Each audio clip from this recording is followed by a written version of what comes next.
ಹೋಗಿದ್ದು ಸುಮ್ಮನೆ ಹೋಗಿ ಬರ್ಬೇಕತ್ತ ನೋಡಿ ಹೇಳಿದ್ವಿ ಹಳಸಿ ನಾವು ಮನುಷ್ಯ ಕೆಟ್ಟ ಭಾಳ ಕೆಟ್ಟ ಅವ್ರು ಸುಮಾರು ಕೂತಾರ ಹೋಗಿ ತೆಳಗೆ ಬಂದು ಹಂಸ ತೂಡಿಕ ತಲ್ಪದಲ್ಲಿ ಮಲಗುವ ಯೋಗಿ ಒಂದು ಚಾಪಿ ಮ್ಯಾಗ ಮಕ್ಕೊಂಡಪ್ಪ ಅಂದ್ರೆ ನನಗೆ ಎಷ್ಟೇ ನೋವಾಗಿರ್ಬೇಕು ಹೇಳೋದು.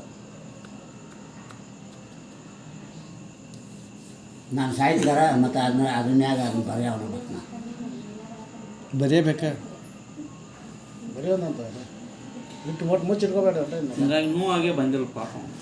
ಎಷ್ಟು ಬರೆದ್ರು ಕಡಿಮೆ ಐತಿ. 52 ಅಕ್ಷರ ತಂದು ಆಕಾಶ ಹಾಳಿ ಮಾಡ್ಯಾನ ಕವಿ, ಸಮುದ್ರ ನೀರು ಮಾಡ್ಯಾನ ಮಸಿ. ಅವ್ನು ಬರ್ಯಾಕ ಅವ್ಗೆ ಆಗಿಲ್ಲ, ತುಂಬ ಹಂಗೆ ಇರೋದ ಹಂಗೆ ಒಟ್ಟು ಬರ್ಕೋತ ತಗೋದು. ಎಲ್ಲರೂ ಬರೀತಾರೆ, ನಾವು ಒಬ್ಬನೇ ಅಲ್ಲ. ಈಗ ಏನು ಮಾಡಬೇಡ, ಮಲ್ಲಿಕಾರ್ಜುನ ಅಪ್ಪಗಳ ಮೇಲೆ ಬರೀ ಬನ್ನಿ ಒಳಗೆ ಬರ್ಬೇಕಲ್ಲ ಅವರು.